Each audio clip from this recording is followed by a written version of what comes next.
Muy buenas noches, gracias por estar acompañándonos en este conversatorio que vamos a tener desde la Fundación Contemplatio y la Universidad del SEMA. Les agradecemos por estar hoy con nosotros. Normalmente comienzo los congresos que realizamos contando un poco acerca de la Fundación, pero hoy nos reunimos para abordar un tema que en estos tiempos se ha tornado algo vital en nuestras vidas por su importancia y por la actualidad. Y no específicamente tiene que ver con el hecho de ser mujer, sino con los desafíos que hay para la humanidad y entre ellos también el tema de las mujeres, como desafíos en este siglo XXI. ¿Y por qué esto? Hoy nos encontramos en una encrucijada en la historia, una batalla que se ha denominado la batalla cultural. Y en el fondo es más allá de una batalla económica, sino que va a definir el espíritu mismo de nuestra civilización, especialmente la civilización occidental. Hacia dónde queremos ir, hacia dónde queremos apuntar, qué es lo que deseamos para nosotros y de legado para nuestros hijos.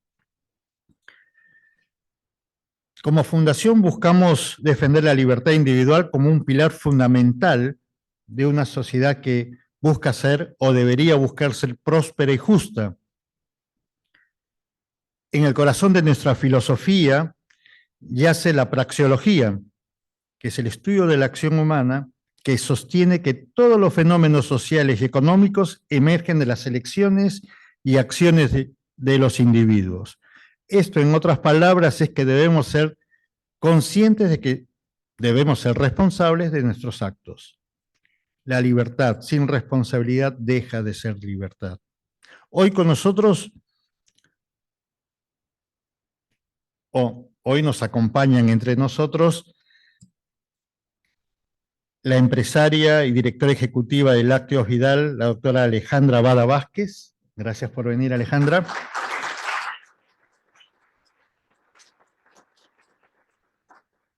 La doctora María Castiglioni, economista, asociada a CETE Económicos, ¿no? También a la doctora Cecilia Lanuso Campo, abogada, máster en finanzas y la directora de la carrera de abogacía de la Universidad del SEMA. También entre nosotros está la señorita Mamela Fiallo. Ella es profesora de lengua e historia, tiene 2 diplomados en economía, es columnista en medios internacionales e influencer con la compañía Femenina Sí, Feministas No.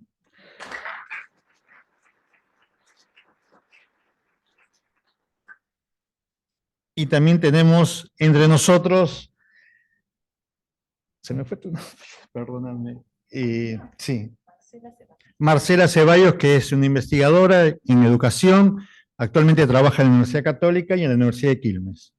Muchas gracias, Marcela. El formato que vamos a tener es distinto a lo que normalmente teníamos, que una disertante hablaba por 10, 15 minutos y después había preguntas. En este caso hemos invitado a la señora María Toteda, quien ella es locutora y va a servir como moderadora para este conversatorio. El proceso es el siguiente, va a haber, ella lo va a manejar, lo va a moderar, va a haber una serie de preguntas que ella va a hacer, nuestras invitadas van a contestar y después de ello la moderadora va a dar la palabra al terminar de cada pregunta si hay preguntas por parte de ustedes. Le damos el tiempo a María.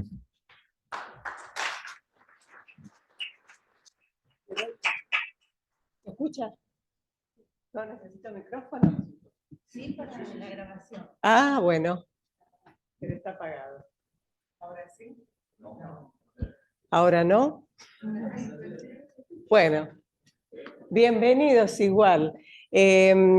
Vamos a empezar charlando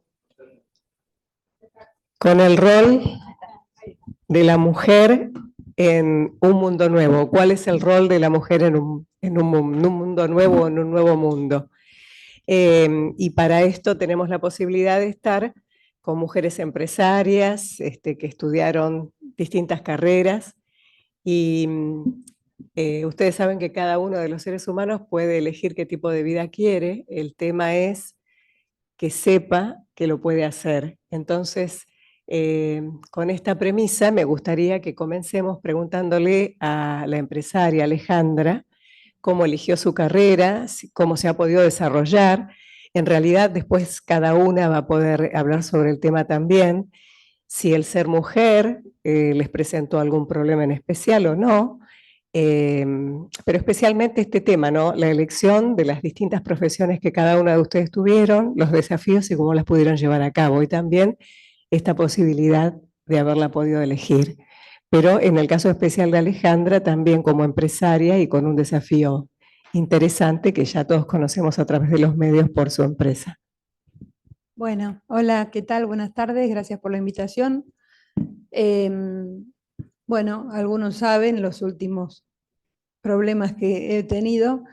Yo nací en una familia de emprendedores, o sea, mi papá vino de España, con una mano atrás y otra adelante, como muchos inmigrantes. Bueno, conoció a mi mamá y los dos se dedicaron a la actividad láctea. El primer trabajo que tuvo mi papá en Argentina fue en una empresa, en una fábrica de mozzarella, que era líder en ese momento. Descargó un camión de escombros, en muy poco tiempo lo contrataron. Cuando conoce a mi mamá, bueno, él venía un tiempo trabajando vendiendo mozzarella, enseguida se hizo vendedor, y ahí, digamos que siempre estuvieron, ella trabajaba como secretaria en una multinacional, y me crié yendo los domingos a buscar masa a Luján en un camión. Me crié rodeada de quesos, de mozzarella, íbamos al campo a conseguir proveedores de leche. Bueno, me crié en ese mundo de la leche, del campo. Mi papá en España también se dedicaba a eso, tenía vacas, en una familia muy humilde, por supuesto. Y la verdad es que siempre me gustó la empresa familiar que formaron mis padres, les fue muy bien, trabajaron mucho, muy emprendedores los dos y muy trabajadores los dos. Con mi hermano ayudábamos, yo iba al colegio del Estado enfrente, por eso digo que es tan importante la educación pública, porque yo tuve una educación pública muy buena. Me comparaba con mis primos en España, que tuve oportunidades de ir, y estaba mejor yo educada que ellos, y no hace tantos años, porque tengo 49 años, así que no es tanto. Y bueno, la verdad no me gustaba ni matemática ni contabilidad, pero me daba cuenta que tenía que estudiar contador público o administración, una carrera así, porque yo quería desarrollarme y desempeñarme en la fábrica y hacer crecer a la fábrica, ayudar a mis padres y con mi hermano codo a codo poder seguir con esta actividad.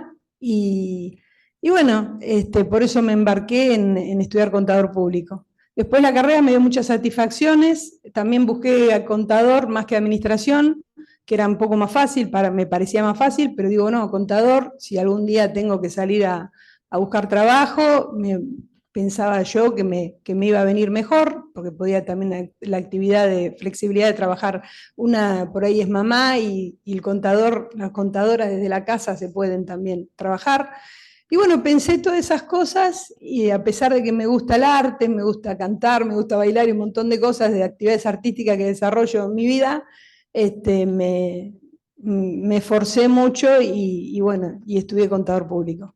Así que ese es un poco el camino. Nunca pensé que contador público evidentemente no me servía para levantarme a las 5 de la mañana a buscar a mis empleados que no lo dejaban llegar a trabajar, o tener que agarrar una madrugada el coche de mi papá y hacerme 350 kilómetros sola hasta la fábrica porque la tenía bloqueada y quería hablar con la gente. Tampoco, bueno, lo que vivimos, ¿no? Los empresarios en Argentina, de tener que ir a una comisaría en La Reja porque había aparecido un camión que me habían robado. O sea, tengo muchas historias que podía contarles. Otro día que vinieron los de Acumar porque me iban a cerrar la fábrica, porque querían que, no sé, en 24 horas parece que descubrieron que los desechos industriales que decían ellos que iban al Riachuelo, cuando la Comuna 11, donde está la fábrica Capital, va al Río de la Plata, y me querían clausurar la fábrica porque no, en 24 horas que querían que haga, no sé, que monte ahí una planta de tratamiento. Pero bueno, son un poco las desventajas por ahí de Argentina, pero creo que también hay otras ventajas. Pero bueno, en síntesis, que me cuesta sintetizar, disculpen, por eso estudié contador público.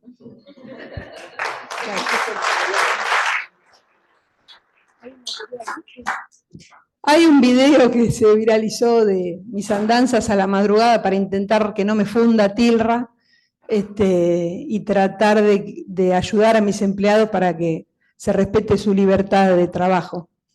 Si lo quieren pasar.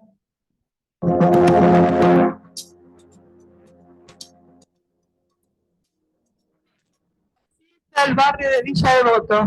¿A ustedes les parece que así se puede venir a trabajar tranquilo y dar trabajo en Argentina? Así podemos laburar nosotros en estas condiciones, tenemos que trabajar.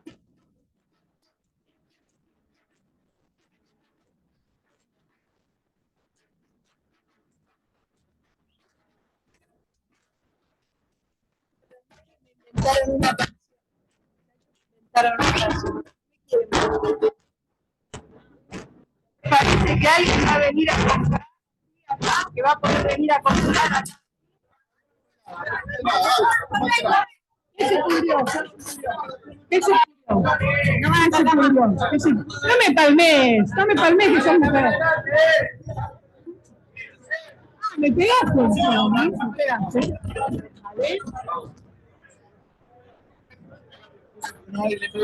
Sí, me pegó de atrás la chica. No, para nada. Ella me pegó un revoleo. No me duele, ¿eh? No me duele. No me duele. ¿Qué pasa? Una me agarró del pelo. ¿Hay policía no? Manga de Cardero, van a demostrar en el sindicato. Bueno. Todo desafiliado, ¿quién está desafiliado?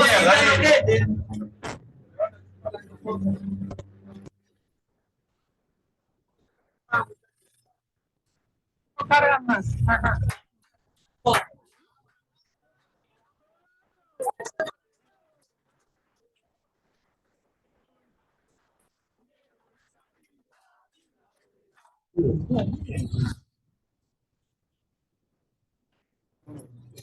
Ustedes lo apretaron un poco, pero seguro que está bien.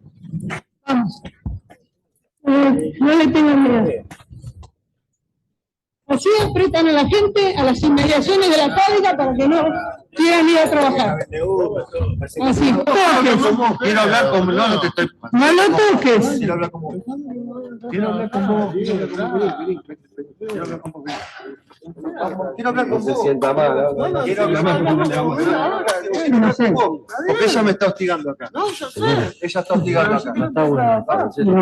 Quiero hablar. Déjame 2 minutos. Déjame hablarte. Déjame hablar tu cachito. Ya te dijo, déjame que vaya a trabajar. Vos lo hostigás. ¿Lo escuchaste? No, para nada.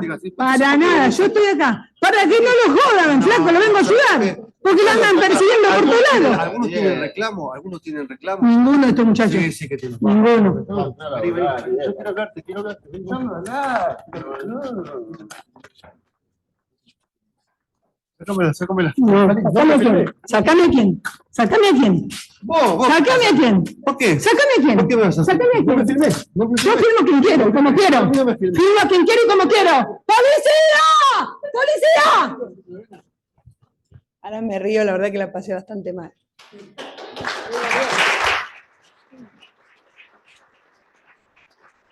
Bueno, gracias Alejandra. Te repito el título de nuestro congreso. La mujer y una nueva forma de ver el mundo, ¿no? Es muy interesante. Muchas gracias por tu participación, por contarnos. Y ahora, bueno, nos gustaría que sigamos compartiendo las razones por las que eligieron el resto de las profesiones. ¿Querés seguir vos? Bueno, yo voy a aprovechar la introducción que hizo Alejandra, porque lo mío, yo soy abogada. Acá en la Universidad del SEMA dirijo la carrera de abogacía.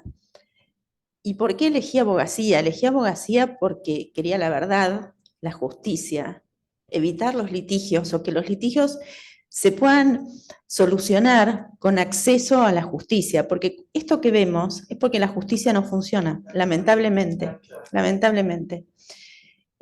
Son muchos los factores, pero cuando uno habla en el mundo hay cerca de 5.000 millones de personas, estos son datos que son al 2020, pero estamos ahí, que no tienen acceso a la justicia. Entonces, ¿qué pasa cuando la gente no tiene acceso a la justicia? Soluciona las cosas como puede. Ese como puede es parte de este ejemplo.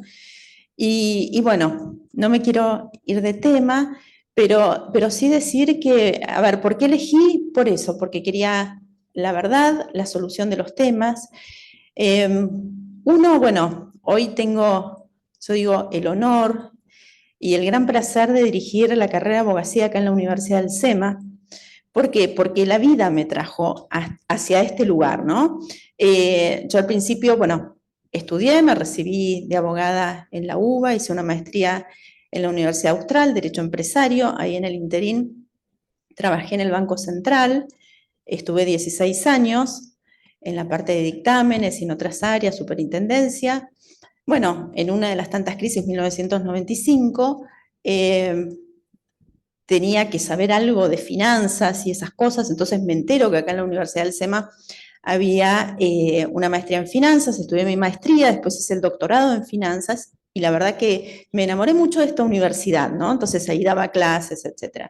Y un buen día, Carlos Rodríguez, junto con Edgardo Zablosky, el actual rector, me propusieron armar una carrera de abogacía, pero que sea moderna y tenga la impronta UCEMA. Bueno, eso fue lo que fuimos haciendo y hoy tengo, yo digo, puedo decir que hago y trabajo de lo que me gusta, de lo que amo, de lo que siento pasión, ¿no? Y ustedes me van a decir, ¿pero por qué? Y porque transformar esos chicos que vienen con esa ilusión de la justicia, la verdad, el hacer las cosas bien, el tener el acceso y poderlo inculcar, yo creo que es la forma, digamos, de poder cambiar el mundo y este rol, porque hoy, lamentablemente, vivimos en una sociedad contaminada, donde de pronto la corrupción, esta falta de verdad, esta falta de justicia, hace que sucedan estas cosas. Yo, Alejandra, como vos sabés, te apoyo y sabés que tenés nuestro apoyo siempre en lo que estás pasando. Gracias.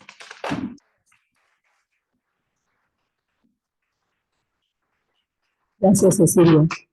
Bueno, María, vos sos economista y estás dando clases sobre lo mismo.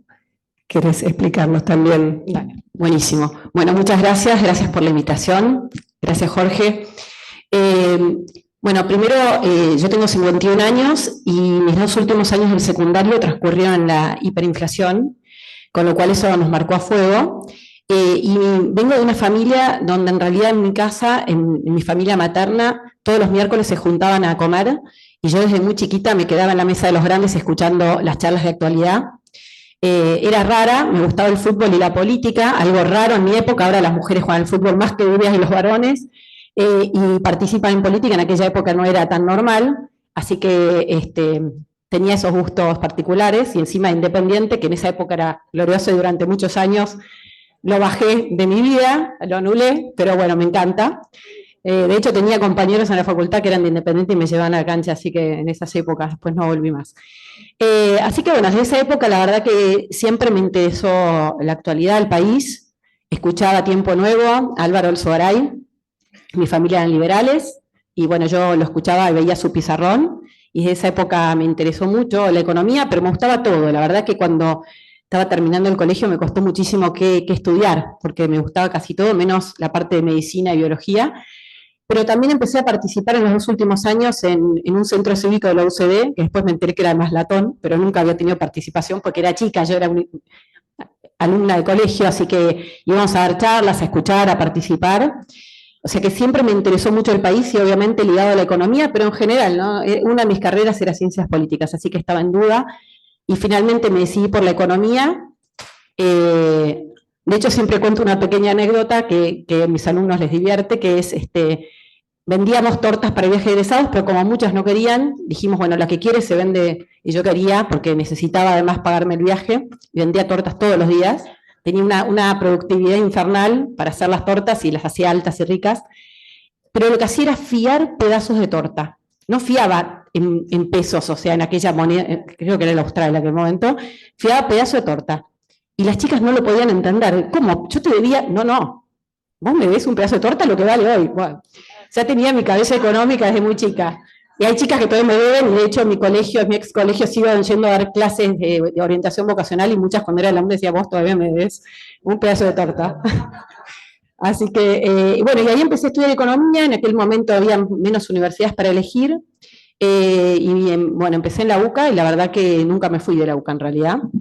Nunca me fui porque doy clases de que era alumna y sigo dando clases. De hecho, di en Derecho Empresario, así que cuando hablabas de Derecho Empresario, en el posgrado de Derecho Empresario de la UCA da la carrera de Economía, y también doy clase de Economía enseguida en la rural, y me encanta dar clases a no economistas. Creo que es una de las cosas que más me gusta, a profesionales, a gente de otras profesiones, para ayudar a entender esto que es tan complejo en Argentina.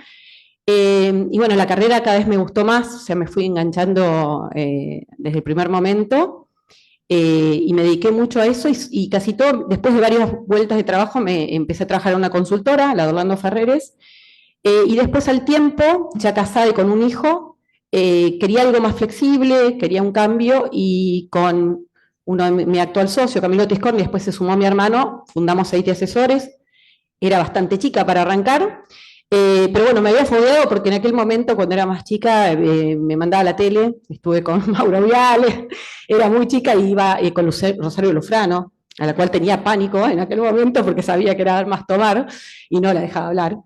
Le contestaba rápido. Y bueno, y la verdad que trabajar en macro siempre me encantó, justamente por los desafíos que tiene la economía argentina. Creo que siempre estuvo muy ligado a eso, ¿no? A mirar el país, a buscar soluciones, a estudiar soluciones, y a dar respuestas también a los clientes, ¿no? Pero también desde la doble mirada, ¿no?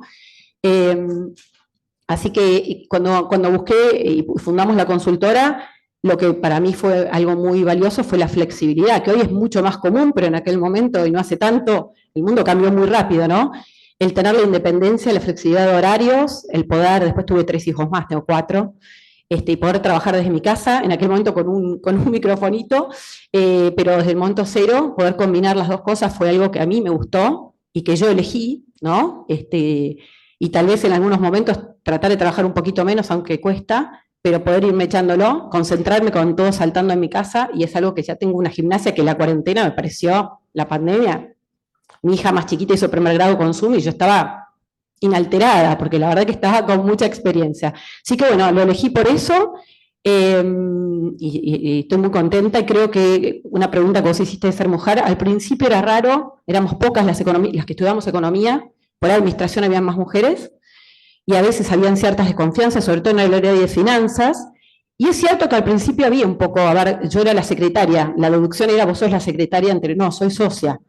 Pero la verdad que eso cambió mucho en el último tiempo, es impresionante. La verdad que noto un cambio muy, muy grande, por lo menos en lo que a mí me atañe de esto. Y bueno, seguido de eso, como a mí me encanta la política, y quiero, ya corto y les dejo, me encanta el país, me atrae, siempre colaboro, me metí en 2015 a colaborar con la fiscalización, con mi hermano ya metí en G25, a través de G25, en la parte de fiscalización, y recorrimos el conurbano fiscalizando, y aprendí muchísimo también ahí, y ya tenemos equipo de 500 fiscales que son el amigo del amigo del amigo que fuimos juntando. También colaboré en la mesa monetaria en su momento de la Fundación Pensar, para tratar de pensar soluciones monetarias. En la época de la pandemia también, me metí en muchos lugares, y también me sumé, que ahí está Flor y algunos otros, en el equipo de Apertura Republicana de los Liberales del PRO, también para tratar de encontrar salidas, buscar soluciones, o sea, me sumo en tantas cosas, pero a veces más de lo que puedo, pero bueno, tratar de poner mi granito de arena y ver en qué se puede ayudar en este país. Y bueno, ahora por mi trabajo estoy yendo bastante, me convocan bastante los medios para tratar de contar un poco, entender qué pasa, y creo que también es un rol que me parece en este momento que lo tomo también como una responsabilidad, ¿no? De tratar de ayudar a entender, porque obviamente la coyuntura es muy dura, y entonces empiezan las soluciones de querer pensar que hay un atajo fácil, y bueno, tratar de explicar un poquito esta coyuntura, y bueno, eso también. Así que, para resumir y cortar acá. Bueno, muchas gracias. Y ahora nos gustaría que Marcela, que es licenciada en educación, pero se dedica también a nuevas tecnologías, y después, por supuesto, a Mamela, que está trabajando siempre como influencer, pero además ella es historiadora y una mujer importante y pensante sobre el rol de la mujer en el mundo, ¿no? Que después ustedes dos también puedan compartir. Bueno, muchas gracias y muchas gracias por la invitación. Y yo estaba pensando que estar rodeada de personas tan importantes, digo, me hace volver a pensar qué me llevó a mí a la educación. Yo terminé la secundaria en pleno proceso militar, hija única, y mi mamá acababa de fallecer. Y mi papá decidió que no quería tener ningún problema con su hija, que estuviera en una universidad porque ahí pasaban cosas. Muy protector, podríamos decir demasiado, pero eso me volcó al mundo del trabajo, y como soy perito mercantil, así que entré a trabajar en una empresa como una chica buena, a ganarme el dinero para poder seguir viviendo. Mi proyecto de vida me llevó a casarme con mi esposo, con el que todavía estamos juntos, y que tuvimos una familia maravillosa. Y con mis 2 hijos chicos empecé a ayudar a los hijos de mis amigas que le iban mal en la escuela. Entonces yo decía, ¿cómo si yo le doy 10 minutos de mi tiempo, 15 minutos de mi tiempo en matemática, estos chicos arrancan, ¿cómo puede ser que no puedan aprender en la escuela? Y me empezó a problematizar ese tema, ¿no? Digo, ¿qué es lo que pasa acá? Que un profesor no se da cuenta que tiene de los 35, 30 que no entienden. En la época que los chicos teníamos otro tipo de formación en la secundaria. En ese momento abrieron la Universidad Nacional en Quilmes y tenía la carrera de educación, y dije, tengo que meterme, porque el problema no son los chicos, el problema es poder incidir en los profesores que dan clase, en sus metodologías, en sus motivaciones, y me metí a estudiar por esto, con mis 2 hijos más grandes chiquitos. En el transcurso de mis estudios, estaría en segundo o tercer año, hubo una propuesta de unas profesoras muy innovadoras que estaban trabajando en informática en la Universidad de Mar del Plata con chicos hipoacúsicos. Y vinieron con la propuesta de decir, si los chicos hipoacúsicos pueden aprender a usar una computadora, los chicos que no tienen ninguna dificultad tendrían que ser más fácil. Y en esa época no había Windows, gente. Soy de la época del DOS. Después les explicamos en un pie de página ahí qué es el DOS para todos los jóvenes. Y nos ofrecieron dar un curso extra, que había que ir los sábados a la mañana a la facultad, y decidí incorporarme. Mis compañeros me dijeron que estaba loca, porque eso no iba a pasar nunca, que hubiera computadoras en la escuela, que nunca se iba a poder hacer nada, y que no servían para nada tampoco, y eso era para los bancos y las empresas grandes. Vino Windows, vino la posibilidad de que se volvió mucho más accesible, y que desde el gobierno pensaran en iniciativas nacionales, desde el Plan Social Educativo en adelante, para dotar de computadoras a las escuelas, y había que enseñarle a los docentes a usarla. ¿Y quién estaba ahí? Yo primera. Re feliz, ¿por qué? Porque cuando uno habla de tecnología es una muy buena excusa para hablar de cosas que preceden a la tecnología. Porque para hablar de tecnología podemos hablar de las herramientas, pero nos obliga a repensar, bueno, cómo planificas la clase, cómo evaluás, qué pensás que es un alumno, cómo te identificás con tu rol de docente, que era lo que yo quería hacer finalmente cuando había decidido estudiar educación. Y fue muy duro. ¿Por qué? Porque la tecnología es un ámbito netamente masculino. Ahora menos, pero originalmente tenía una compañera con la que todavía seguimos trabajando juntas en la UCA, y nos decían que nosotras éramos la patria pedagógica. Vieron que era la época donde estaba la patria económica, la patria financiera. Bueno, nuestros compañeros en forma de bullying nos decían que éramos la patria pedagógica, porque nosotras pretendíamos, ¿por qué evalúas así? ¿Qué esperas que el alumno sepa? ¿Por qué es importante y que no querían reflexionar, querían hacer o repetir modelos que ya sabían o que habían trabajado desde antes, a pesar de que los resultados no eran buenos. Así que bueno, la Patria Pedagógica ganó, nosotras nos quedamos a dirigir el área, pudimos capacitar montones de docentes en distintas jurisdicciones del país, en distintos momentos. La última fue con el tema de la entrega del programa Conectar Igualdad. Ahí ya no tuve tanta injerencia en lo que había que hacer, pero sí en los docentes con los que trabajábamos. Y me obliga a pensar que la educación no tiene grandes resultados, más allá de que uno puede decir la educación pública me ayudó, como decía Alejandra, como fue mi caso, primera generación de universitarios de mi familia, pero ciertamente me ha permitido a mí el trabajo uno a uno, y esa ha sido mi decisión.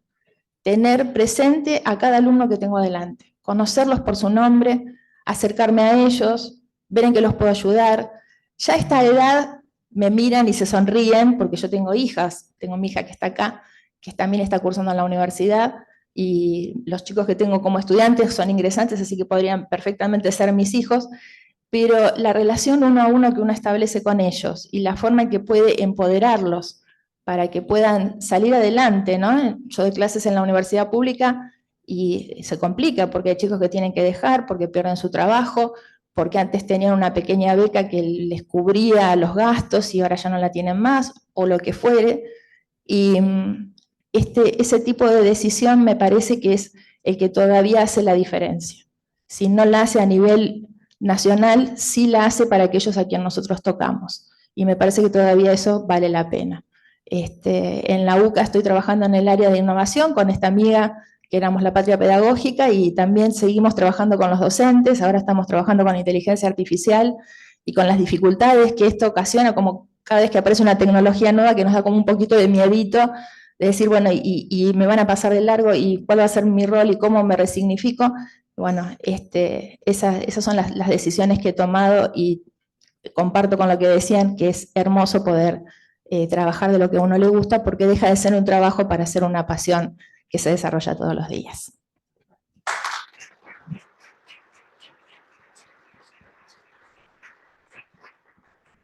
Gracias. Ahora, Mamela, nos encantaría escucharte.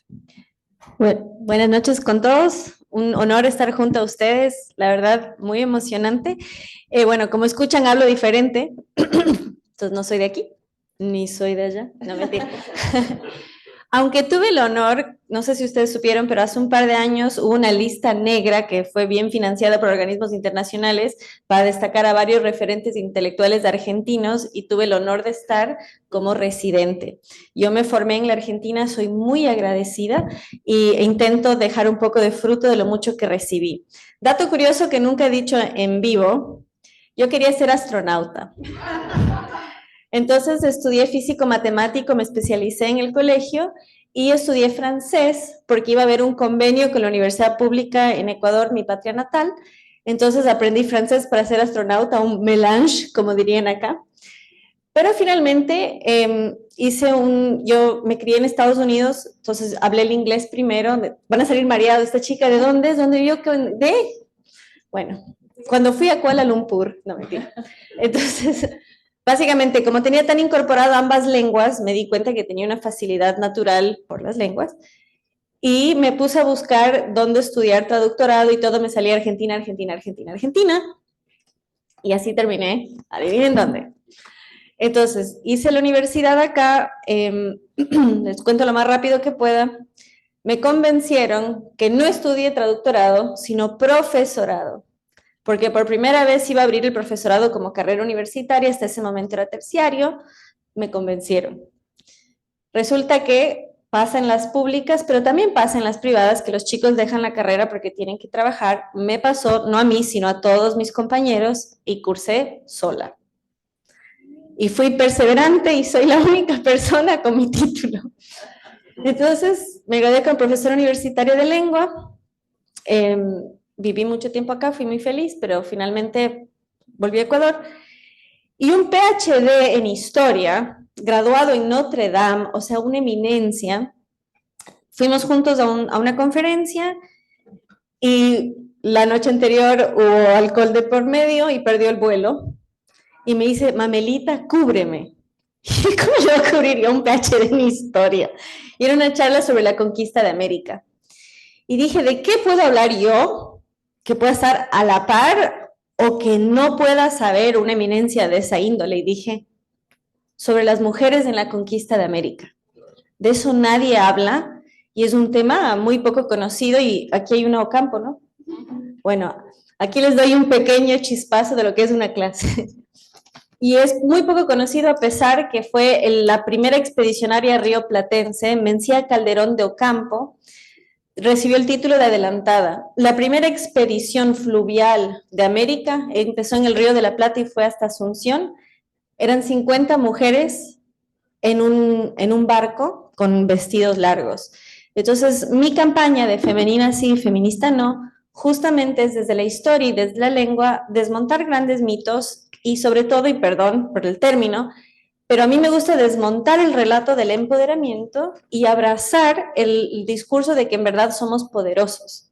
Porque, y no es con el afán de debatir ni discutir, pero siento que el término empoderar parte de la idea que uno no tiene poder.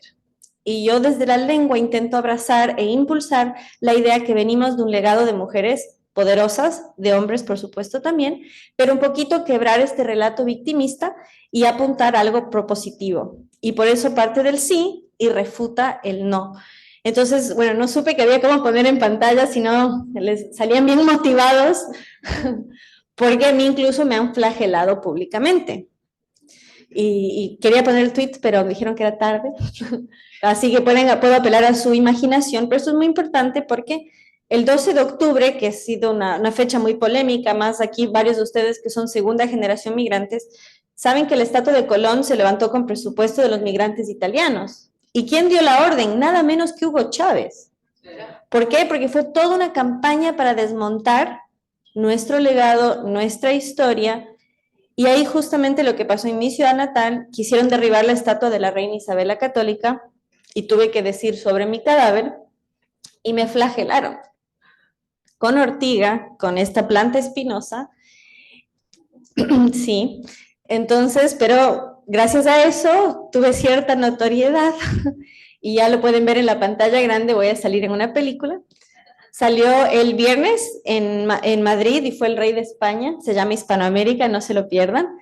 Entonces, saber que nuestros pequeños gestos, sea enfrentarse a una turba, luchar por lo justo desde el ámbito educativo, a la larga, quizás no tan larga, tiene frutos prósperos y animarse a decir la verdad en nuestros ámbitos va a tener consecuencias difíciles, pero tiene también grandes frutos, aunque no tengo regalías. Ahí tengo que pedir al economista que me asesore, porque a veces pasa, la docencia es muy apasionante, pero no es muy redituable. Así que por ahí tocó ser influencer, las carreras del futuro.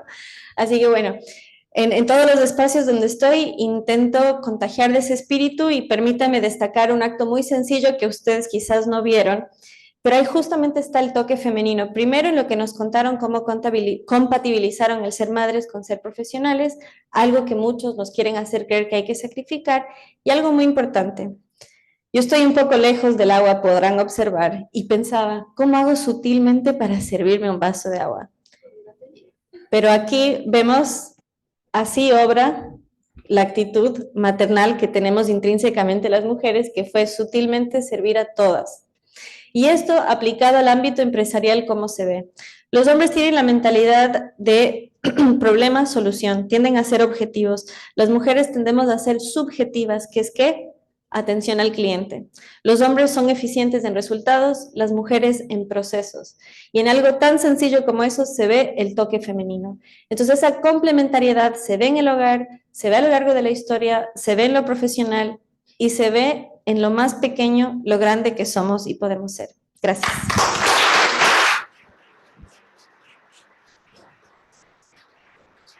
Bueno, ahora si alguno tiene alguna pregunta o algo que les gustaría decirles a algunas de las panelistas, sería muy interesante. Vamos primero. Ahí va. Permítame interrumpir un cachito. Esto está formidable, gracias por estar. había obviado algo que para mí es muy importante.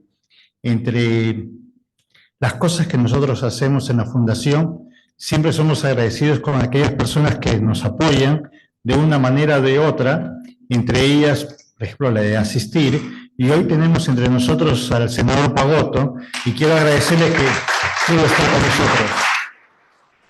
Gracias, senador.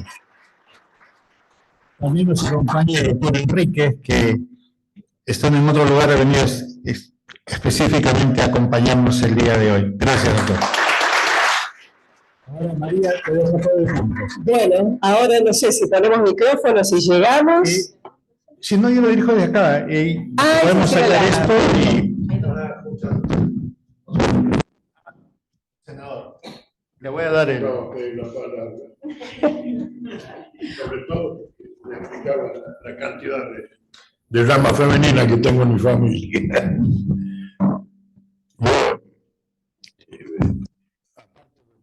De mi familia, que tiene muchas mujeres, en mi estudio jurídico hay 3 mujeres que son las que dirigen ahora que yo estoy acá.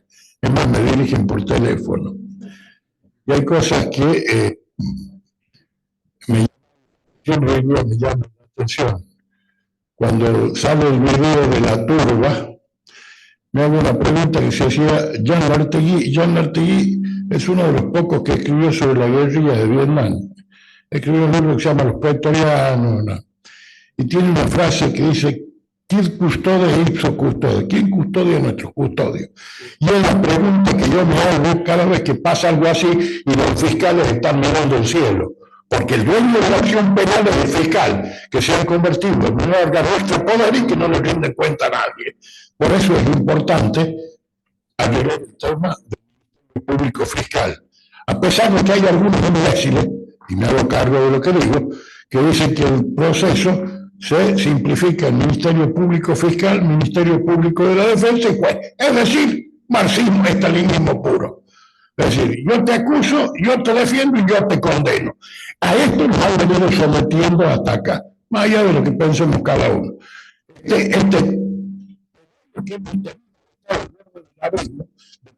La libertad es lo que tiene que llamarnos a la reflexión. Y después el tema de la educación, ¿no?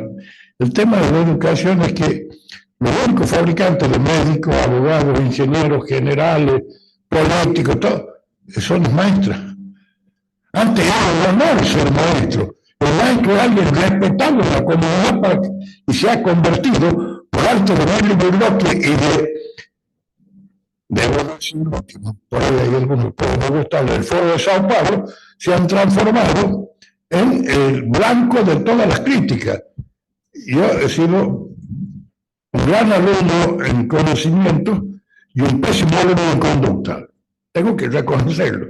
Me recibí teniendo el primer promedio en mi promoción y el récord de amonestaciones también. Esto hay que reconocerlo. Pero las maestras son las que forman. Los educadores son los que forman. Son la base del sistema. Si nosotros no reconocemos la importancia que tiene la educación, y estamos perdiendo el futuro. Y lo que se ha logrado es una depreciación de la cultura que nos lleva a niveles alarmantes. Las mujeres economistas, pero me dan clase a mí, porque la mujer, por más es la que maneja la economía de toda la familia. Y para terminar, les voy a contar una breve anécdota. Todos dicen que los países del BLEC, como decimos nosotros, del Medio Oriente, son esencialmente patriarcales. Por ejemplo, en Jordania la economía de la familia la maneja la madre, sobre todo cuando son hachemitas. La madre es la que dirige hasta los casamientos de la familia. Es decir, la mujer, yo nunca la he considerado ni inferior ni superior, son mis pares y aprendo de las mujeres y sobre todo me han enseñado una cuestión fundamental, que se pueden hacer muchos roles al mismo tiempo y sobre todo lo que no me gusta es cuando me maman. Bueno, eso ya escapa. Eso quería decirle y le agradezco la valentía y que se presten a este tipo de cuestiones que le hacen bien a toda la comunidad. Bueno, muchas gracias. Ella quería...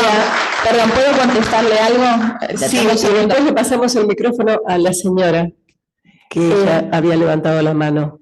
Con respecto a lo que decía, para mí es muy interesante y me parece que hay un área de vacancia con respecto a investigar esto. Nos han convencido o nos tratan de convencer que no somos más profesionales de la educación, sino que somos trabajadores de la educación.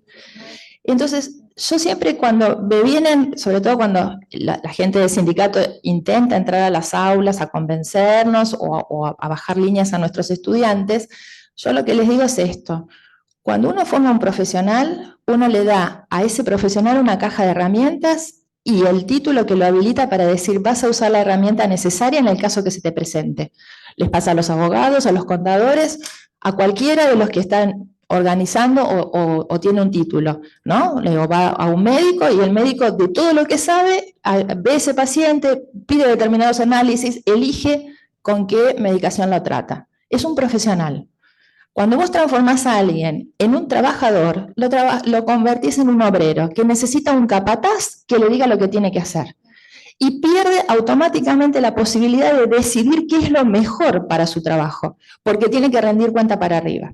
Cuento un ejemplo bien chiquitito de esto. Así funciona en la provincia de Buenos Aires con el sistema de inspectores.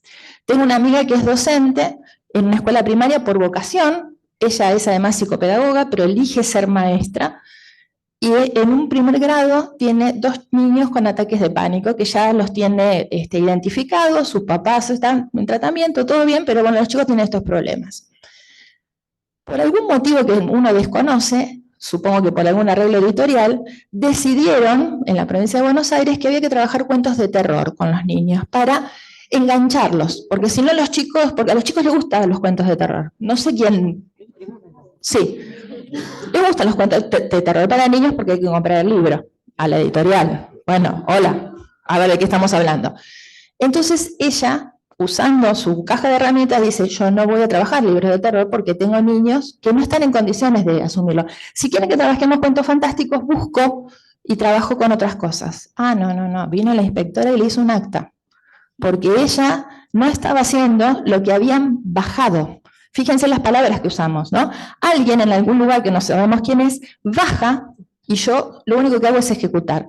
Cuando nosotros establecemos que ya no hay profesionales de la salud ni profesionales de la educación, sino que hay trabajadores, lo que estamos haciendo es transformar a las personas que tienen que formarnos en valores y en conocimiento y que nos tienen que dar las herramientas para estar mejor y saludablemente, las estamos transformando en obreros, ¿sí? Y nadie pone en tela de juicio las capacidades de los capataces, y mucho menos de los gerentes de producción, ¿no? Y así estamos como estamos en nuestro país. Así que me parece que esa es una buena forma de ver por qué también se depreció, porque permitió la docencia o los docentes como cuerpo, de alguna manera, no en las universidades donde tenemos una libertad mayor, pero sí en los otros niveles, permitió este sometimiento, este sojuzgamiento, y además se embanderan en que está bien, somos los trabajadores. No, no somos nada, yo no soy trabajadora, chiquita, yo soy profesional. Me pagan un sueldo si me pagan por lo que yo sé para hacerlo mejor para ese grupo de estudiantes, que tengo 3 comisiones en paralelo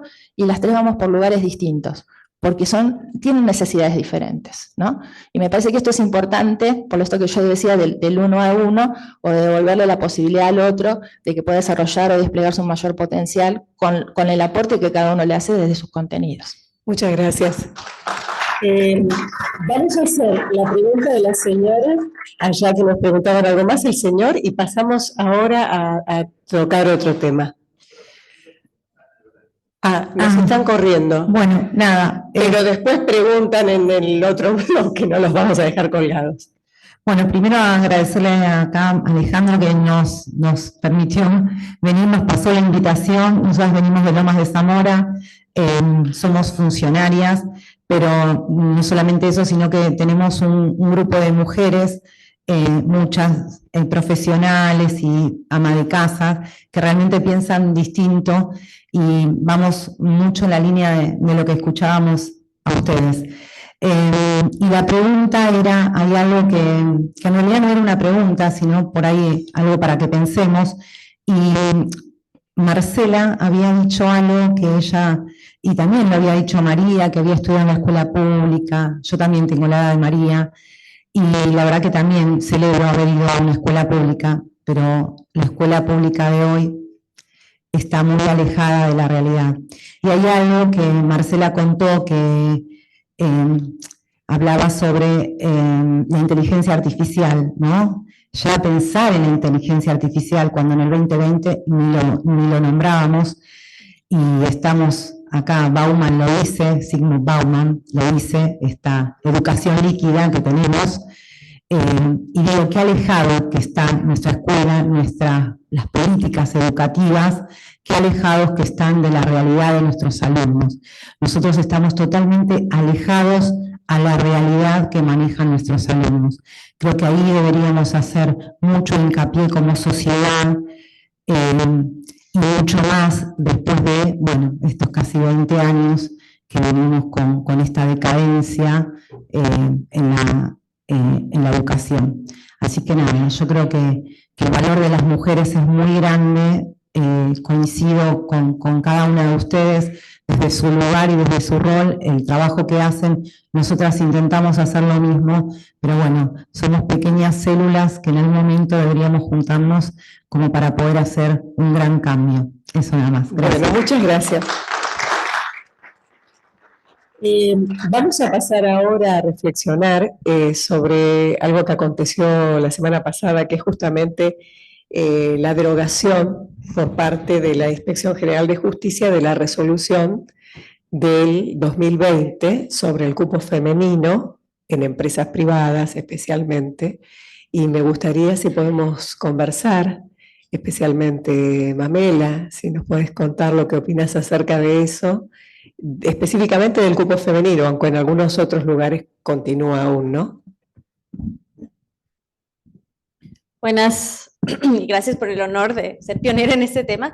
Estoy totalmente de acuerdo porque han convertido a la feminidad en una discapacidad, como si las mujeres necesitásemos un escalón para treparnos, y yo que mido 1,5 metros digo, no necesitamos, porque aprendemos a saltar algunas. Pero realmente, y otra cosa, hoy en día, gracias a la ideología de género, un hombre se puede declarar mujer. Entonces, por ejemplo, en México pasó mucho eso, sobre todo en el ámbito político, que un hombre ponía en un cargo a su esposa o incluso a su amante, y el que ejercía el cargo en verdad era él. Entonces, esto de poner a las personas por su sexo o por la identificación de su sexo también hizo que en México, pongo el ejemplo porque es un país, digamos, mayor en población, son más de 133 millones y de mayor impacto, y donde hombres se declararon mujeres para obtener esa cuota.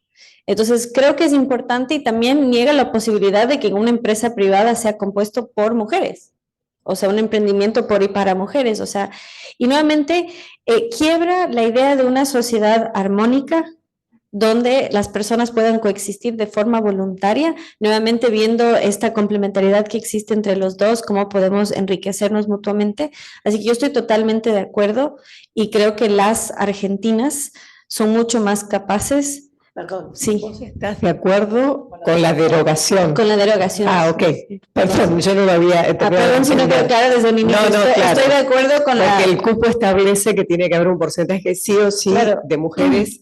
No, y el mejor ejemplo, y gracias por permitirme aclarar, creo que el mejor ejemplo está en el hecho que justamente en la carrera presidencial vimos un binomio masculino que fue derrotado por un binomio de hombre y mujer, y les cuento el vergonzoso ejemplo que el Ecuador nos pusieron por la fuerza desde esta elección que sea sí o sí hombre y mujer. ¿Y qué pasó? El presidente puso una candidata que no le convenía y le desterró a Tierra Santa, ahora que hay guerra. Entonces, ganó con ella por cuota, y cuando no le convenía la mandó, y la comunidad internacional no dijo nada. Entonces, cuando hay mujeres de relleno, o sea, pueden ser también eliminadas en ese sentido. Entonces, estoy de acuerdo con la derogación, creo que es indigno que traten a la feminidad como una discapacidad, y como todas las de aquí presentes muestran, y sus madres valerosas, inmigrantes, no es necesario. Y no solo no es necesario, sino que es hasta malvado, porque hay empresas que no son apuntadas al público femenino y no tienen por qué hacerlo por la fuerza y sobre todo si queremos una sociedad de paz. No podemos hacer por la fuerza algo que sucede de forma espontánea y natural. Así que 100% de acuerdo y basta de tratar la feminidad como discapacidad. Bueno, muchas gracias. ¿Alguna de ustedes quiere comentar al respecto? Bueno, y ahora... Bueno, coincido bastante con lo que dijiste. Algunos yo no soy experta en política, algunos decían que en la política cuando se introdujo es verdad que había muy pocas mujeres y que fue un momento. Entonces, por ahí pudo haber sido un proceso, pero me parece que es totalmente innecesario. De hecho, en algunos casos hay ejemplos donde hay más mujeres que hombres y finalmente quedan afuera esas mujeres porque ahora hay un cupo 50 y 50, ¿no? Entonces... Y creo que hay otra cosa, uno va a la Constitución y en realidad lo que justamente la gracia o lo valioso de nuestra Constitución es la igualdad ante la ley y somos todos igual de valiosos e igual de dignos. Entonces empezar a discriminar, no queremos la discriminación y ahora discriminan por sexo, digamos, ¿no? Y más con el tema de el cupo de género trans, etcétera, ¿no? Donde ahí, en definitiva, estás catalogando a los seres humanos, digamos, me parece una aberración.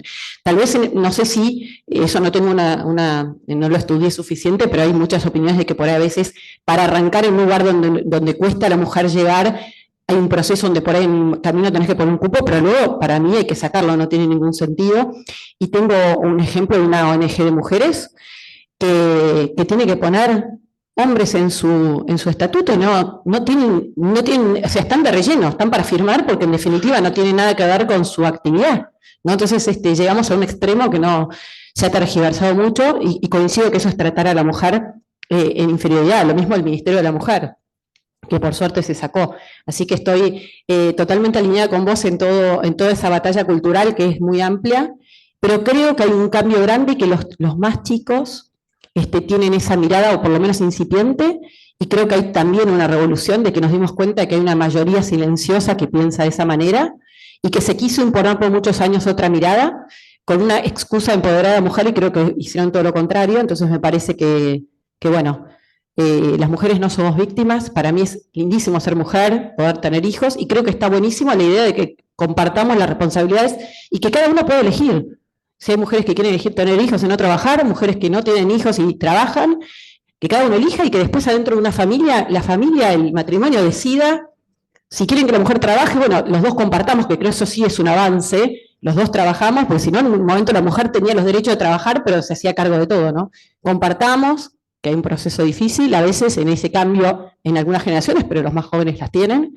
Creo que eso es algo sano. Y la complementariedad creo que es buena y tiene que surgir solo. Bueno, si es positivo para una empresa, para una sociedad, para un ámbito, que haya mujeres y varones porque se complementan y aportan algo diferente, eso va a surgir finalmente. Entonces, en ese sentido, creo que es un debate muy positivo el que está viendo recientemente y creo que es algo que es muy bueno que sigamos diciéndolo sin miedo, porque en un momento era políticamente incorrecto.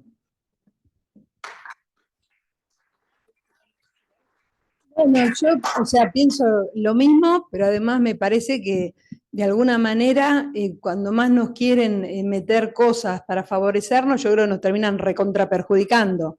Porque muchas veces entre un hombre y una mujer con la misma edad, empiezan, no, pero esta está en la edad de tener hijos, y entonces pues le tengo que dar 6 meses, y le tengo que dar, y que bueno, una de las cosas, por ejemplo, que traen el DNU, que blanquea una mentira muy, muy común, de que cuando la mujer se embaraza le va a pedir al obstetra, que le mientan en el certificado, porque nos gusta quedarnos más tiempo trabajando para después aprovechar la licencia después que tenés el hijo. Entonces, y si nos van a meter más cosas, yo creo que a la larga nos terminan perjudicando, porque nos están sacando, al querernos ayudar, yo creo que nos perjudican. Y además viola, digamos, si es una propiedad privada, es una empresa privada, y bueno, está el derecho a la propiedad privada, ustedes son abogados, pero me parece que está totalmente violado, y por supuesto que es también, de alguna manera, es una discriminación al hombre. O sea, las mujeres somos distintas a los hombres, no somos ni mejores ni peores, tenemos distintas cualidades, distintas características, eso no quiere decir que somos ni mejores ni peores, somos diferentes y en buena hora, nada más. Gracias. Yo, para completar nomás la idea, comparto 100% lo que dijeron. El tema de poner un cupo obligatorio. En primer lugar, estoy, digamos, obligando, sea la empresa, a las personas, digamos, a la propia Constitución que habla de igualdad ante la ley, digamos, de dejar la idoneidad y el mérito de lado, ¿no? Entonces, creo que es muy importante, bueno, este debate y, por supuesto, las resoluciones que se tomaron. Yo quería traer, desde el ámbito de la tecnología, obviamente, hubo un problema con Google y su inteligencia artificial hace más o menos un mes atrás, porque lo obligaron a sacar el creador o el generador de imágenes que estaba funcionando con inteligencia artificial, porque nos ha permeado tanto la batalla cultural, que aún en las políticas que tienen las grandes empresas internacionales, está esto de, no sé cómo es la palabra exacta, pero esto de que tienen que estar representadas las minorías, tienen que estar representadas las mujeres y tal, y habían generado, se le había pedido a la inteligencia artificial que genere imágenes de la máxima autoridad de la Iglesia Católica, y además de haber hecho un papa varón caucásico, había una papisa, y había un papa negro, y había una papisa latina. Y entonces uno sabe que esto no es así, independientemente de que seamos o no seamos de la religión católica, apostólica romana. Ellos tienen este formato de autoridad que es solamente ejercida por un varón. Hay una lógica en su doctrina y en su dogma y en sus principios, y en pos de querer ser tan iguales y tan inclusivos, terminamos faltándole el respeto a los demás. Traigo esto como un ejemplo respecto a esto que bien decían acá las colegas en este panel, que no necesitamos las mujeres estar vestidas de papisa para poder llevar la religión o los principios religiosos que tenemos a nuestro hogar y criar buenos hijos, maridos y hombres que vayan a ser maridos solidarios con sus esposas, que cuiden a sus madres, que cuiden a sus hermanas, y mujeres que puedan tener la independencia de decidir qué van a hacer y no necesiten un ala bajo la cual protegerse porque les hemos dado las herramientas para salir adelante. Pero digo, está hasta ese punto permeado, ¿no? Es interesante, si lo quieren lo pueden buscar, y ahora esta semana empezó a aparecer el mismo problema con Designer, que es el que genera imágenes para Microsoft, que también hace imágenes perturbadoras, y muchas de ellas usando a la mujer en un lugar de objeto sexual, ¿no? Entonces vos pedís un choque de autos y en vez de generarte solamente la imagen de 2 autos chocados, aparece una mujer muy livianita de ropas como saliendo de dentro de uno de esos autos, y totalmente innecesario. Entonces esto lo consumimos y nuestros hijos lo consumen, y es bastante difícil tener que hacerle frente a esta imagen donde por un lado o somos las pobrecitas que si no entramos por cupo no tenemos mérito propio, o por el otro lado somos el objeto de adorno al lado de cualquier elemento que se quiera vender o consumir, ¿no es cierto? Así que también esta batalla hay que darla uno a uno dentro de los muros de nuestros hogares. Bueno, ahora entonces sí me gustaría que los que tenían alguna pregunta, no sé si con respecto a este tema, pero para no dejarlos a ustedes dos que nos habían pedido, el señor y... Bueno. No, porque acá no tenemos problema. Bueno, le agradezco. No, caballero, a ver, igual si es por cortesía, yo lo acepto, ¿eh? Sí, por eso, sí, yo también. Tráiganme flores. Es un tema, ya ese es un primer tema, ¿no? Si merecemos estar primero o no. Así que, bueno, por supuesto agradezco al caballero haberme cedido la palabra, pero me presento, mi nombre es Viviana Soligo, soy médica, pediatra, y actualmente soy directora asociada de la región metropolitana acá de la Sociedad de Pediatría, pero, digamos, el tema de que empecé a participar de estas cuestiones políticas, sociales, tuvieron que ver con una intención que siempre tuve, digamos, dentro de mi carrera me interesó lo social, por eso me desempeñé sobre todo en la atención primaria, pero desde que surgió el feminismo, así que yo las conozco, soy seguidora de Mamela, fanática realmente, porque creo que justamente el tema del feminismo se puso como en la agenda social y de una forma que no nos sirvió. Personalmente puedo dar testimonio de eso. Y así que, y una cosa que me llama que me llamó la atención, bueno, con la pasada anterior, pero ahora también, es que, bueno, acá es una facultad de macroeconomía, claro, yo hice toda la carrera al revés de lo que contaba María, ¿no?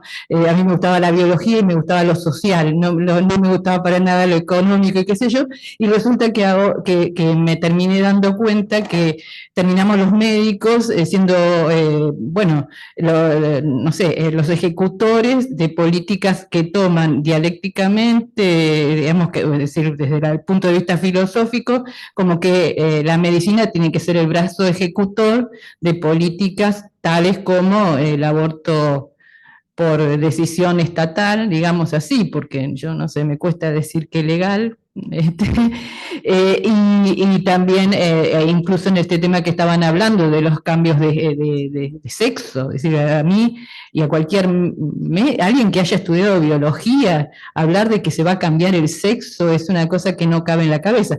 Sin embargo, no sé si hay algún otro colega aquí, y es todo un tema, ¿no? Es decir, el cupo, estamos hablando del cupo femenino.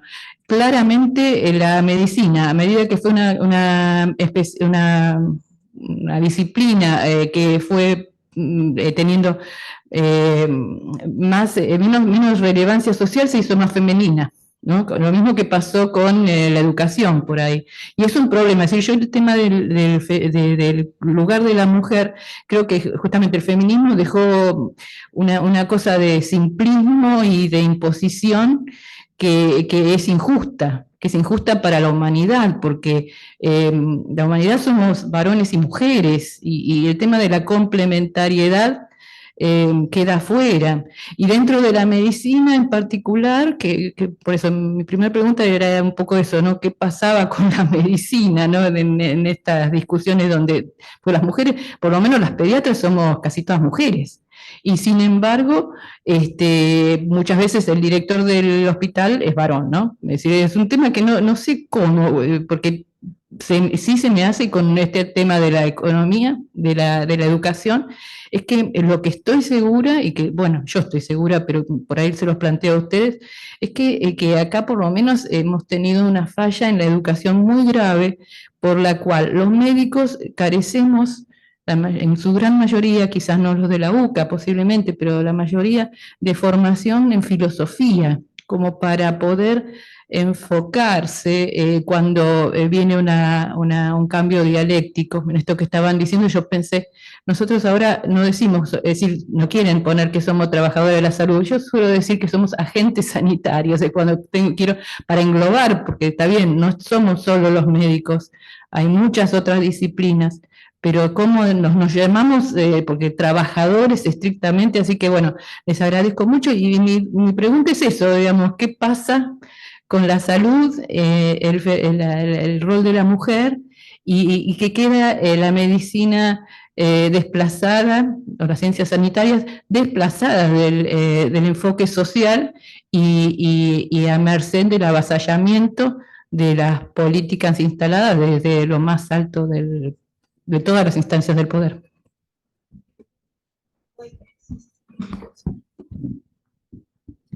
Bueno, primero que nada agradeciendo que me siga y que me apoye, y por eso pedí la palabra, porque si no me olvido. Bueno, hay varias aristas en esa pregunta. Creo que la primera, y aquí me pueden apoyar desde el ámbito del derecho, es la protección jurídica. En Perú se hizo un trabajo muy importante a nivel legislativo en lo que es la objeción de conciencia. Y eso es muy importante porque aquí en Argentina tristemente ha pasado, sobre todo en el tema de eliminar la vida del no nacido. Se ha recriminado el doctor Rodríguez Lastra, por ejemplo, a él se le increpó como empleado público por no servir, digamos, por no cumplir su labor como empleado, y muy importante aquí que la educadora nos señaló eso, o sea, primero se nos denigra profesionalmente y luego se nos restringe nuestra libertad en lo más esencial. Entonces eso creo que tiene un abordaje tanto desde lo legal como desde lo legislativo. Entonces, aquí el senador, comprométase. Pero lo le dejo ahí picando. Pero, muchas gracias, aprecio el gesto. O sea, es súper importante y creo que es una iniciativa que puede funcionar y que ya está funcionando, porque esa desprotección es muy preocupante. Otra cosa, y aquí la educadora puede, aunque yo también soy, pero no con tanta trayectoria, recoger ese guante en el tema de o sea, que haya complementariedad en el ámbito educativo, de formación de los médicos. O sea, modestia incluida, yo tuve un debate con una abogada activista y había un médico que era el moderador y cambió de perspectiva porque reconoció que fue adoctrinado. O sea, vino el Ministerio de Salud, adoctrinó a los médicos, quedó a un lado el juramento hipocrático. Y justamente al encarnar esta idea de que son funcionarios y empleados, sin desmerecer a los funcionarios, al contrario, porque justamente la palabra robotnik en lenguas eslavas viene justamente de obrero. Entonces la automatización del trabajo al punto de volverles robots, no dejen que les hagan eso. Justamente nunca hay que perder esa conciencia, esa libertad, esa vocación, esa individualidad que tanto quieren defender aquí en la Fundación. Entonces, servir a la nación, servir a la patria, cumplir su rol, pero sin dejar de ser uno mismo, sin convertirse en un robot, siendo sobre todo un ser humano, ¿no? Y reconocer el valor de cada ser humano. Entonces, creo que es una pregunta multidisciplinar. Y en caso de no poder incidir lo suficiente en las universidades, proponer la creación o bien a la orden en cualquier espacio que yo tenga para complementar en formación extracurricular a los médicos, a los profesionales de la salud, para que justamente tengan esa formación integral que no la tienen, porque en una carrera hiperespecializada como la medicina quizás se deja de lado, y bien hizo en mencionar la UCA, porque las universidades bueno, y la UCEMA puede tomar nota también, porque cuando hay un trasfondo más filosófico en la formación, no tan estatista como en las públicas, ¿cómo? Perfecto, sí, claro, sí, aquí estamos por algo, ¿no? Pero justamente retroalimentar esa parte y si es que no la hay, buscar un espacio externo para que la haya y quienes estamos dando la batalla en ese ámbito, poder retroalimentar, y modestia incluida dentro de los referentes, uno que es docente, y le salió la rima. Entonces, ir complementando en ese sentido para no quedarse así, porque de lo contrario se vuelven autómatas, y ahora que tanto se habla de la inteligencia artificial, no podemos dejar que nos pase, o sea, no podemos dejar que nos quiten la humanidad. Lo hicieron con los más pequeños, que no lo hagan con los demás. Gracias. Bueno, muchas gracias. La pregunta del señor.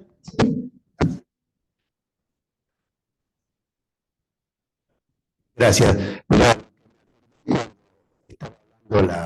La chica de Ecuador, Vargas Llosa, hace 4 o 5 años sacó un artículo también llamado Los Hispanicidas, donde hace ver de que la historia nuestra está unida a España, ¿no? Hernán Cortés, a pesar de AMLO, de Felipe Piña, es una persona para reivindicar. Es una gran persona, ¿no? Por todas las ideas que tenía.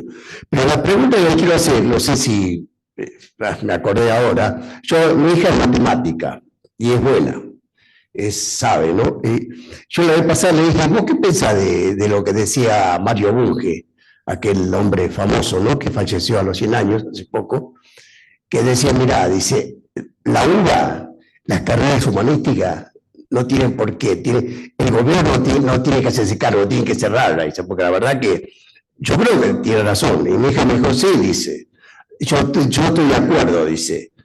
Y es más, el 50% de económica también, porque la verdad que no forma. Bueno, la pregunta concreta es, no sé si alguien sabe, si le interesa o algo, si no lo de Bunge no es algo que es correcto.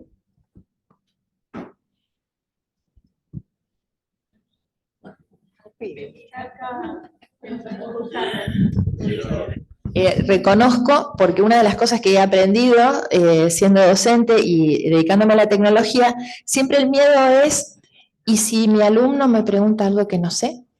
¿Y si sabe más que yo? Y entonces en muchas capacitaciones docentes nos pasaba que los docentes se restringían de ir al aula a hacer utilizar los laboratorios de informática por miedo a quedar en descubierto que había cosas que no sabían. Entonces yo lo que siempre les decía, le digo, miren, digo no sé, no se me caen los anillos, ya no uso más porque tengo artrosis en los dedos, pero en esa época hacía así y tenía mi alianza y todo y nunca se caía.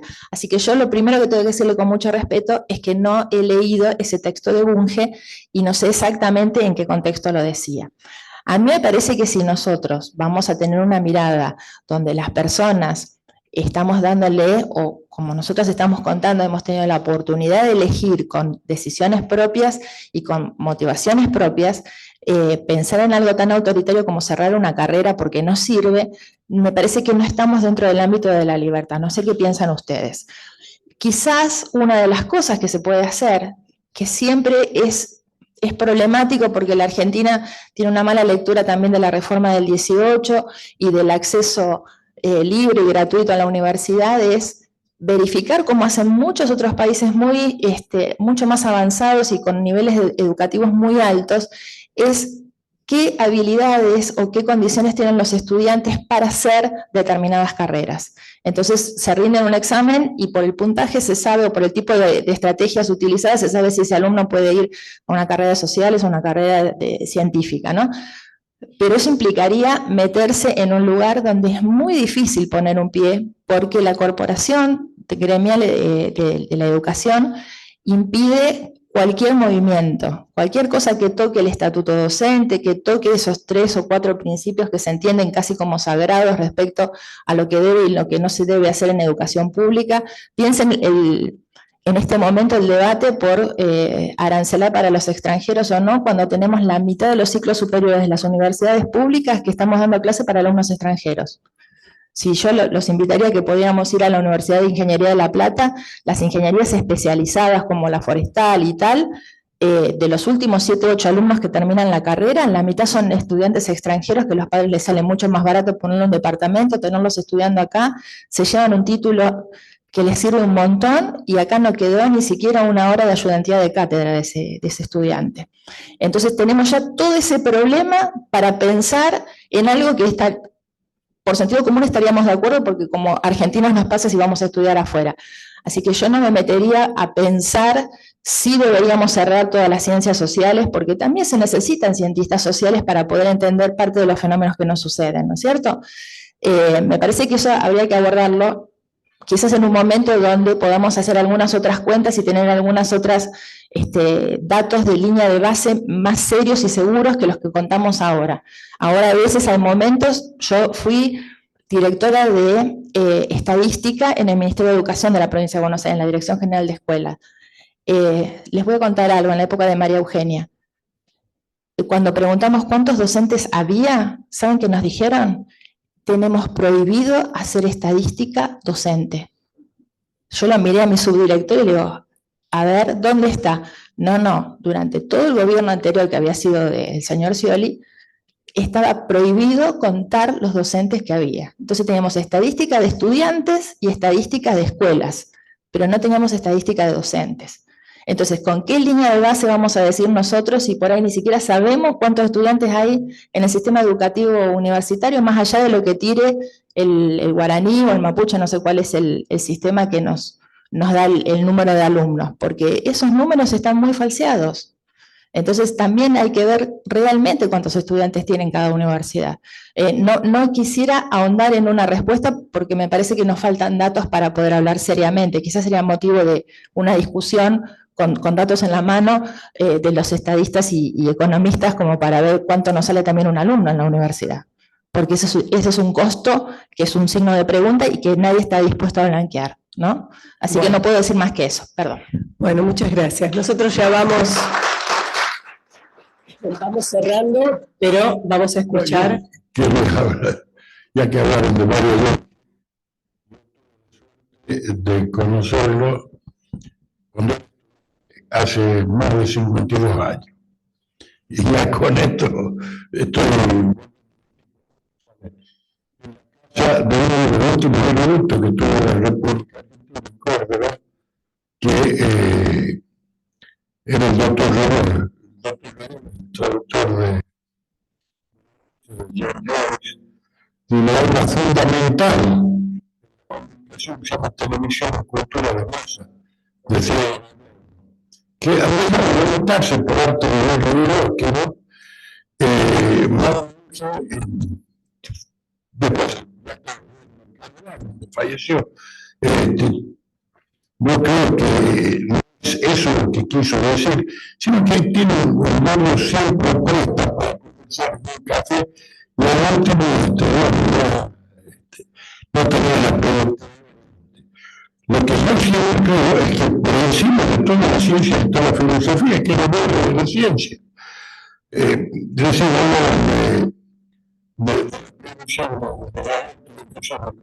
la norma penal nunca está escrita.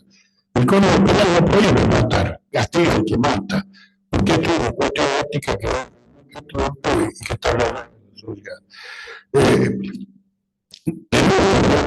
Que la objeción de conciencia hace a la persona humana y al ámbito de su universidad, de su desarrollo, tratando proletarizanos, pero estilo de Pepe Stalin no nos sirve. Ya hemos probado con el Castro Chavismo y eso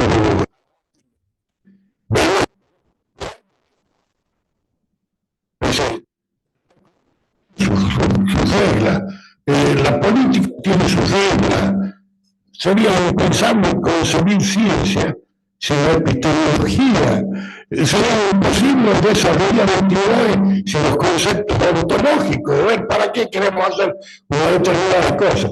Por supuesto que la amplia gama que hay de pensar y de hablar hace que muchas veces se diga embarazada, pero la filosofía es la madre de toda la ciencia. Yo tuve un problema en la Universidad de La Rioja porque es que primero, antes de enseñar cualquier cosa en la Facultad de Derecho, tenía que poner filosofía y filosofía del derecho, porque de lo contrario, ponemos el cimiento después del techo. Y esto es así, voy a poner por ejemplo Genaro Carrió, que si uno no conoce filosofía del derecho es imposible leerlo. Y el derecho es lenguaje. Y en esto la educación tiene mucho que ver. Y nosotros tenemos que hacer realidad esa frase, no me gusta mucho, el hombre sensato se adapta al mundo y el insensato adapta el mundo a sí mismo, por lo tanto, todo el progreso se debe al insensato. Y esto tenemos que tener presente. No se puede dejar de enseñar carreras que tienen un alto contenido ético y que nos enseñan a pensar. Yo no comprendo el derecho sin la lógica. Los principios lógicos del derecho son, podríamos considerar otras ciencias que tienen un alto grado de azar, pero hasta el azar tiene sus normas. Veamos la obra de Blas Pascal. Es decir, cerrar carreras por cerrarlo, o informar los criterios, no. Ya lo sabemos, los países totalitarios hasta describían quién debía estudiar cada persona, la cantidad de hijos que debían tener, y esto tenemos que eliminarlo, si no corremos el riesgo como nación. Y respecto de la conquista de América, voy a hacer una referencia que se me dio a la memoria recién.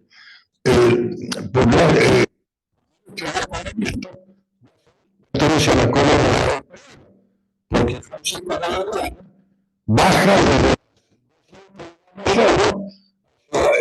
el marítimo. Y había una tribu de Amazonas, ¿no? La Sinoparaya. Así que América Latina también tuvo alejado de la Grecia. Y esto es importante, porque hay historiadores que se han dedicado a mistificar y a preparar un relato inexistente, olvidándose de aquella vieja frase que yo siempre repito, discúlpenme, de León XIII, que fue uno de los papas más queridos. La primera ley de la historia es no mentir. La segunda es atreverse a decir la verdad. Y yo les agradezco que se atrevan a decir la verdad y que planteemos todas estas cosas, porque todos somos iguales ante la ley. Y me voy a morir si no tener la satisfacción de ver la vida que me imagen de Carlucci en la Corte Suprema. Siempre hay que dormir el cerebro, pero bueno, son expresiones de deseo. Les agradezco y espero que esto se repita. ¿Vale? Muchas gracias. Vamos a ir ya cerrando. Bueno, sí.